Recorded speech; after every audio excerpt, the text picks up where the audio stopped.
Hello student, Shastri बाल विद्या मंदिर senior secondary school की ओर से क्लास 10th की ऑनलाइन क्लासेस के अंदर हमारी एक्सरसाइज 15.3 के अंदर पार्ट 6 के अंदर आज अपन आगे बढ़ रहे हैं क्वेश्चन नंबर 7 से।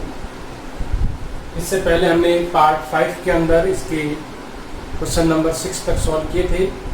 उससे आगे क्वेश्चन नंबर 7 से देखिए। क्वेश्चन नंबर 7 के अंदर हमें ABNC त्रिज्या 14 सेमी वाले वर्त का चतुर्थांश है। ये डायग्राम हमें दे रखा है और इसमें बता रखा है ABMC वर्त का एक चतुर्थांश है तथा BC को व्यास मानकर, यानी ये जो BC है इसको व्यास मानकर, यानी इसके मध्य बिंदु को केंद्र मानकर एक अर्धवर्त खींचा गया है। तो छायांकित भाग का क्षेत्रफल ज्ञात कीजिए। ये डायग्राम हमें साथ में दे रखा होगा और ये छायांकित भाग हमें ज्ञात करना है। देखें इस क्वेश्चन को कैसे सॉल्व करते हैं।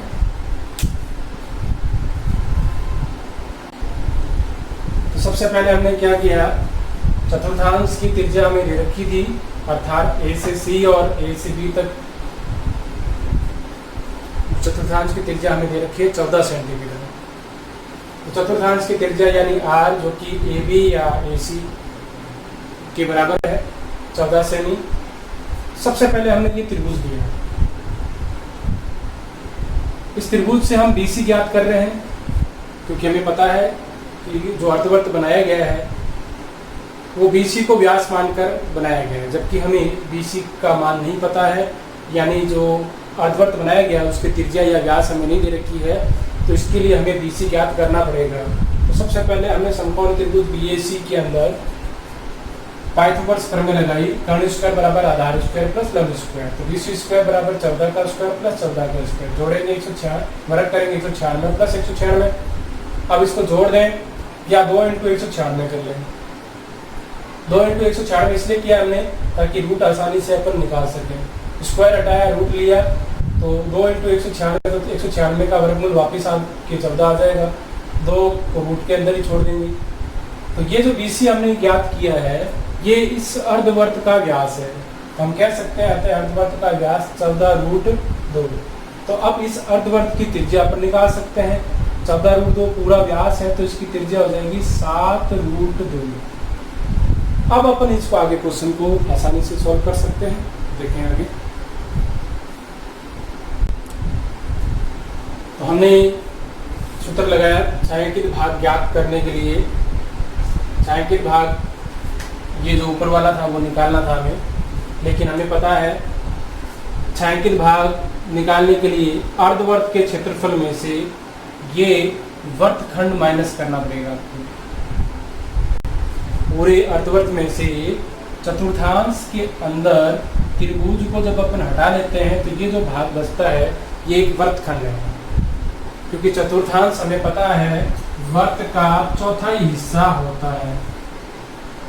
अब अगर आप इसके अंदर इस तरीके से कोई जीवा खींचते हैं तो ये जो भाग है वृत्तखंड है। चतुर्थांश के अंतिम दोनों सिरों को जब मिलाते हैं तो वर्त का ये जो हिस्सा बचता है ये वर्तखंड है। तो इसमें बताया नहीं गया था वर्तखंड है, लेकिन हम पहचान गए कि जब चतुर्थांश के अंदर आप ये त्रिभुज अलग कर देते हो तो ये वर्त का ही कोई हिस्सा है जिसे अपन वृत्तखंड कहते हैं। तो अर्धवर्त में से ये पूरे अर्धवर्त में से जब अपन वर्तखंड का क्षेत्रफल घटाएंगे तो हमारे पास छायांकित भाग बच जाएगा। अब ये वृत्तखंड हम सूत्र से भी निकाल सकते हैं, पाई r स्क्वायर थीटा बटे 360 minus 1/2 r square sine theta. या फिर इसका एक और तरीका है, चतुर्थांश का क्षेत्रफल निकाल कर त्रिभुज का क्षेत्रफल माइनस कर दें। आप इसको इस पोर्शन से ना करके ऐसे भी कर सकते थे, 1/4 पाई r स्क्वायर और फिर माइनस 1/2 आधार इंटू ऊंचाई। आधार आप AC और ऊंचाई ले लेते AB।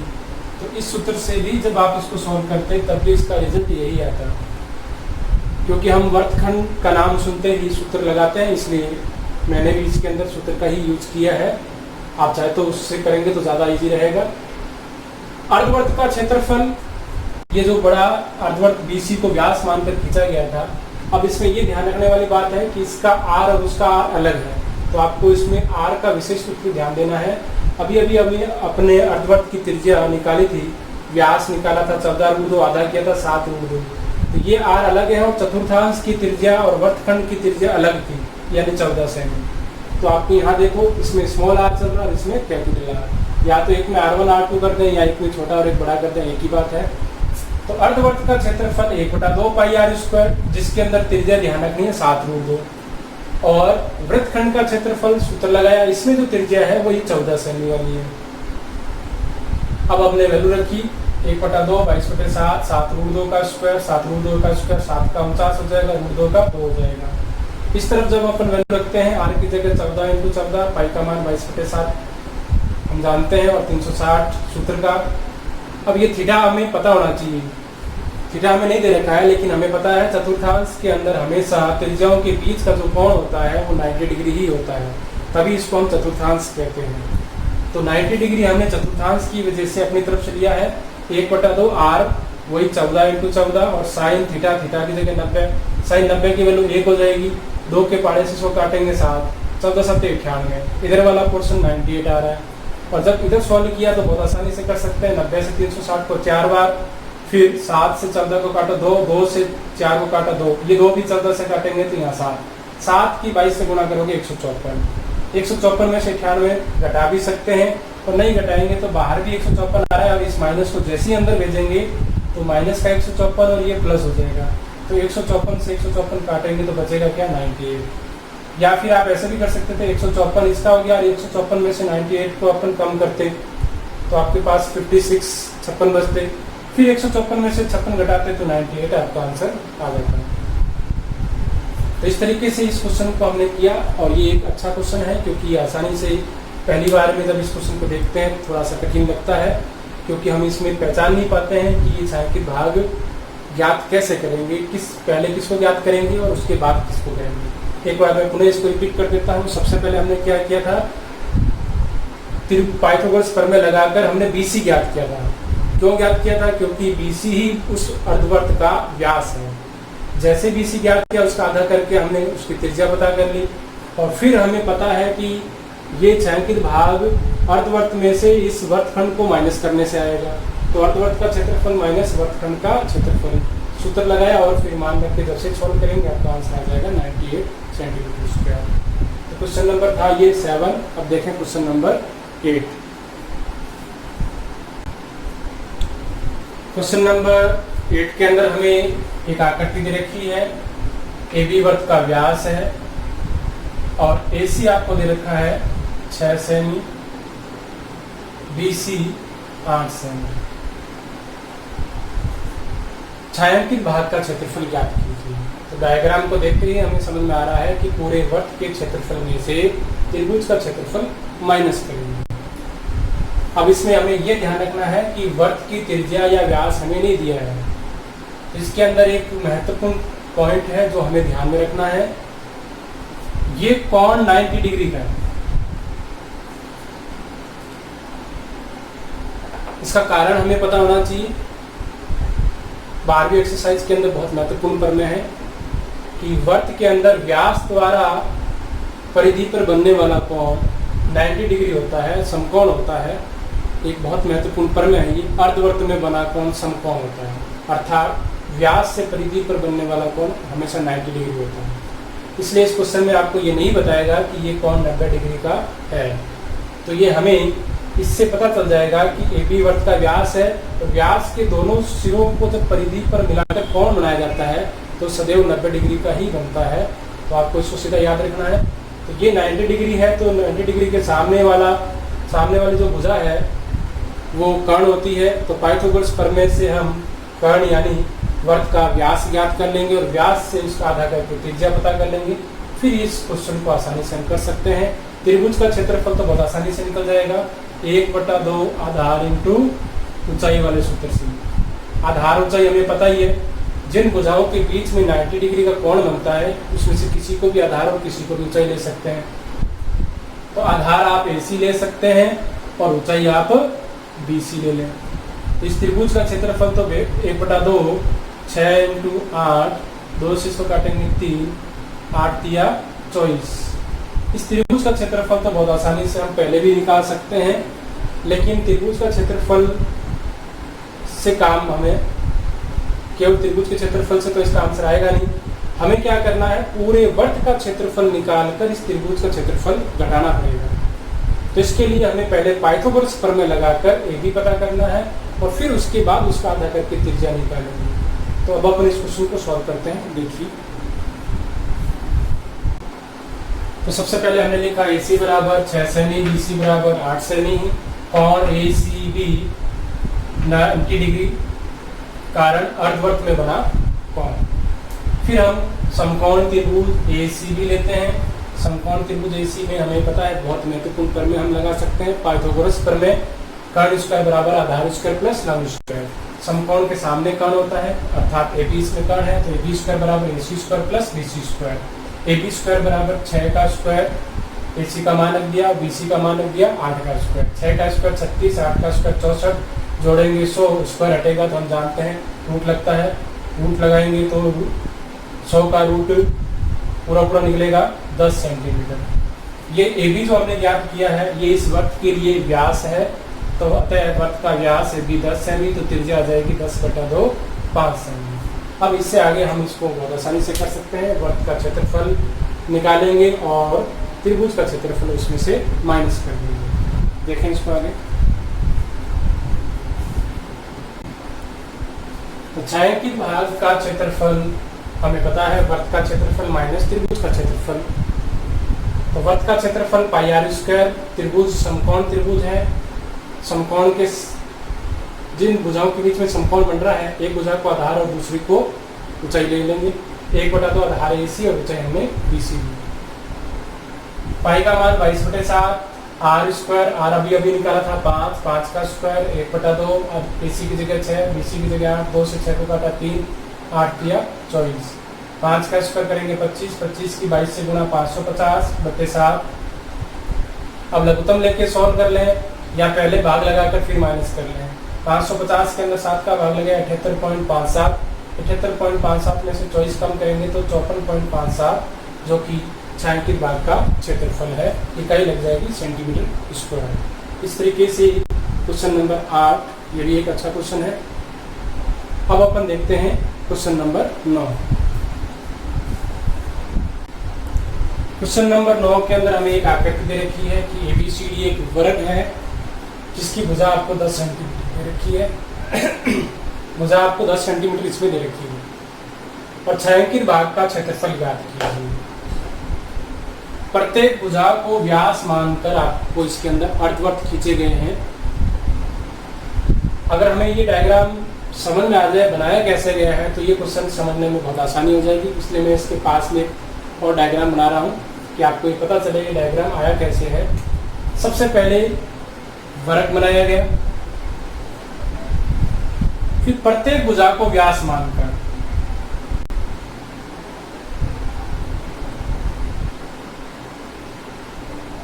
एक अर्धवृत्त इधर से, एक अर्धवृत्त BC को व्यास मानकर इस तरीके से, इसी प्रकार AB को व्यास मानकर और इसी प्रकार इस तरीके से, और फिर ये जो पत्तीदार भाग है उसको इसने छायांकित कर दिया, डिजाइन दे दिया इसको।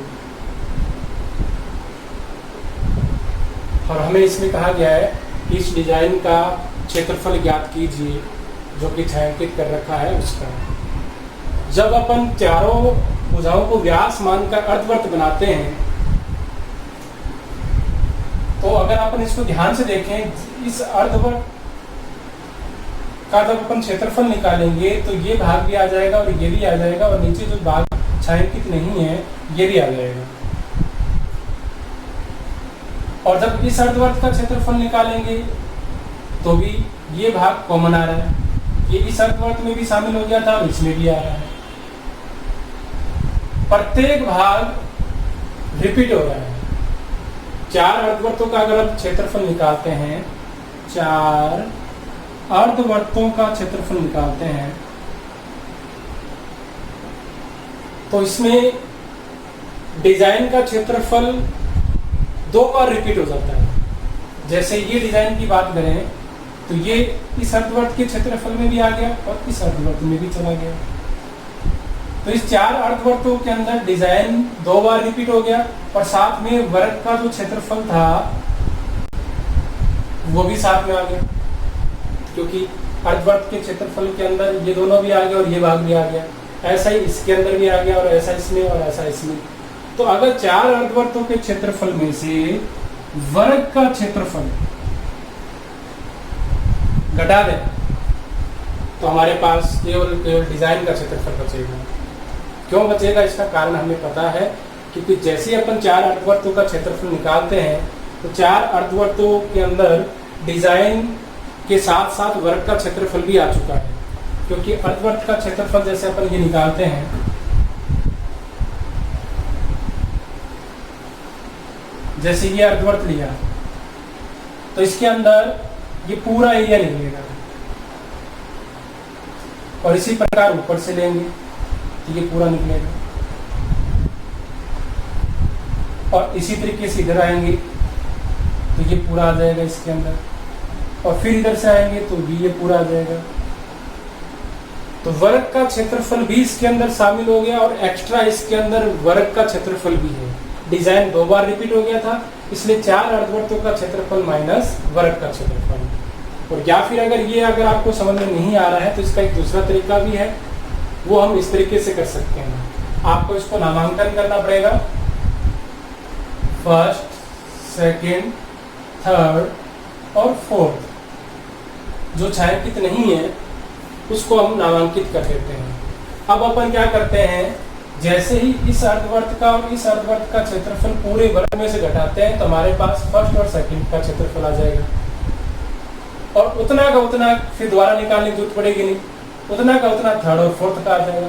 फिर इन चारों को जोड़कर, क्योंकि हमें तो ये निकालना नहीं है, हमें तो डिजाइन निकालना है, इन चारों का क्षेत्रफल जोड़कर जैसे लास्ट में पूरा वर्ग के क्षेत्रफल में से इन चारों का क्षेत्रफल माइनस करेंगे तो भी आपको डिजाइन का क्षेत्रफल ज्ञात हो जाएगा। 2 तरीके हैं इसके अंदर, एक तो 4 अर्धवर्तों का क्षेत्रफल माइनस वर्ग का क्षेत्रफल। एक है इसके अंदर, पहले आप क्या करें, फर्स्ट और सेकंड का क्षेत्रफल निकाल लें, इस अर्धवर्त को और इस अर्धवर्त को, यानी पूरे वर्ग में से 2 अर्धवर्त का क्षेत्रफल घटाएंगे तो फर्स्ट और सेकंड आ जाएगा।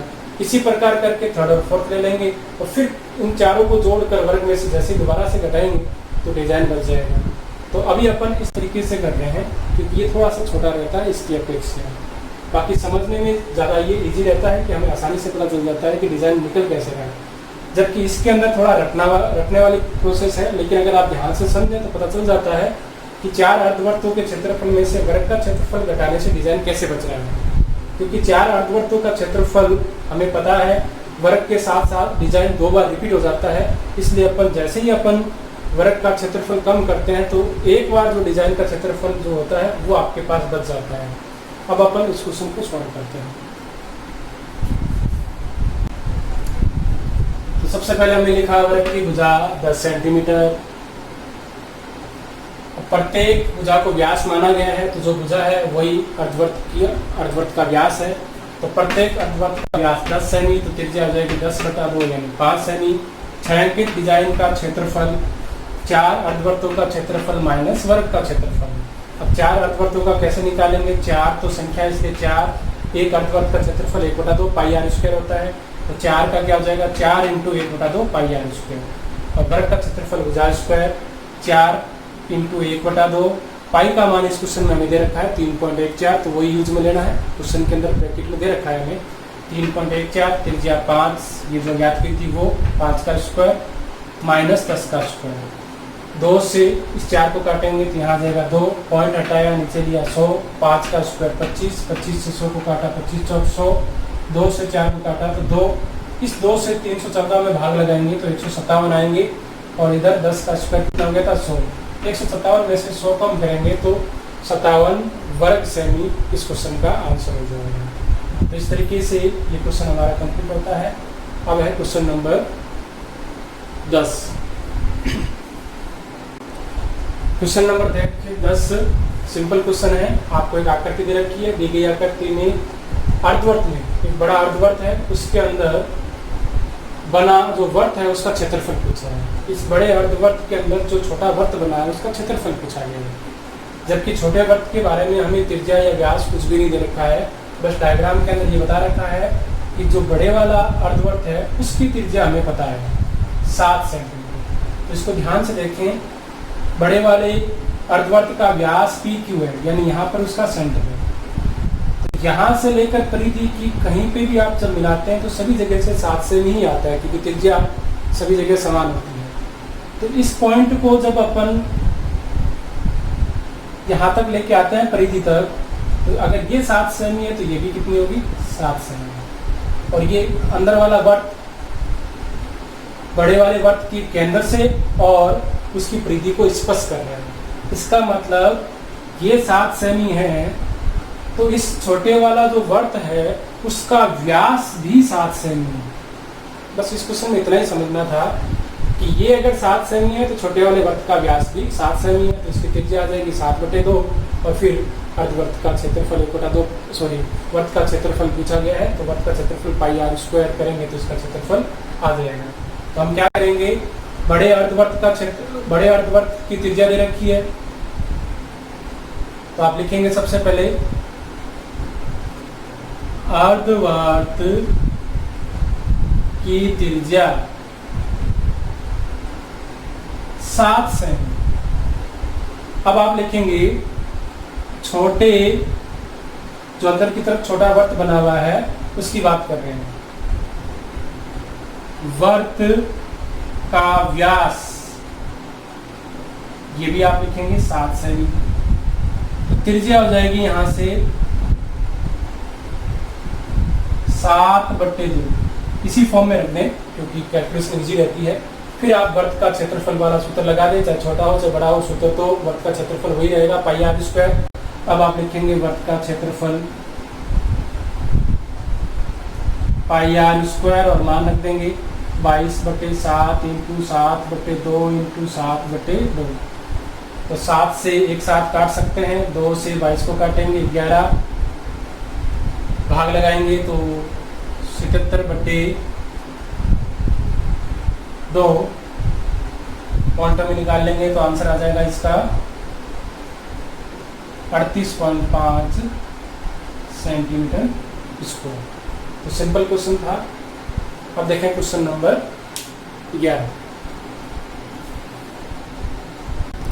क्वेश्चन नंबर 11 के अंदर हमें R1 व R2 त्रिज्या वाले दो वर्तों की परिधियों का योग R त्रिज्या वाले वर्त की परिधि के बराबर हो तो सही विकल्प, ये ऑप्शन वाला है, 4 विकल्प दे रखे हैं, उसमें से आपको सही विकल्प का चयन करना है। तो इसमें प्रश्न को ध्यान से पढ़ें। दो छोटे छोटे वर्त हैं जिनकी त्रिज्या R1 R2 और एक बड़ा वर्त है जिसकी त्रिज्या R है। वो कह रहा है कि जो R त्रिज्या वाला वर्त है उसकी परिधि, तो इसकी परिधि क्या हो जाएगी 2πr। इसकी परिधि इन दोनों की परिधियों के योग के बराबर है, तो इसकी परिधि हो जाएगी 2πr1, इसकी हो जाएगी 2πr2। दोनों वर्तों की परिधियों का योग, तो योग के लिए बीच में क्या लगा देंगे प्लस। छोटे वाले वर्तों की त्रिज्या R1 R2 थी जिनकी परिधियों का योगफल R त्रिज्या वाले वर्त की परिधि के बराबर था, तो 2πr बराबर 2πr1 प्लस 2πr2। 2π कॉमन ले लेंगे, ब्रैकेट में R1 प्लस R2। 2π से 2π जैसे ही आप काटेंगे तो R बराबर R1 प्लस R2, तो इसका आंसर होगा R1 प्लस R2।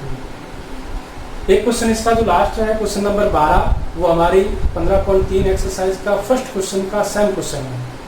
इस तरीके से ये एक्सरसाइज 15 कंप्लीट होती है। 15.1, 15.2 और 15.3 तक थी एक्सरसाइज ये, और ये हमने पूरी कंप्लीट की है। इसको आप अच्छी तरीके से वीडियो को देखकर तैयारी करें और कॉपी के अंदर सूत्र वगैरह जो भी होते हैं क्वेश्चन जो महत्वपूर्ण उनको भी नोट करें।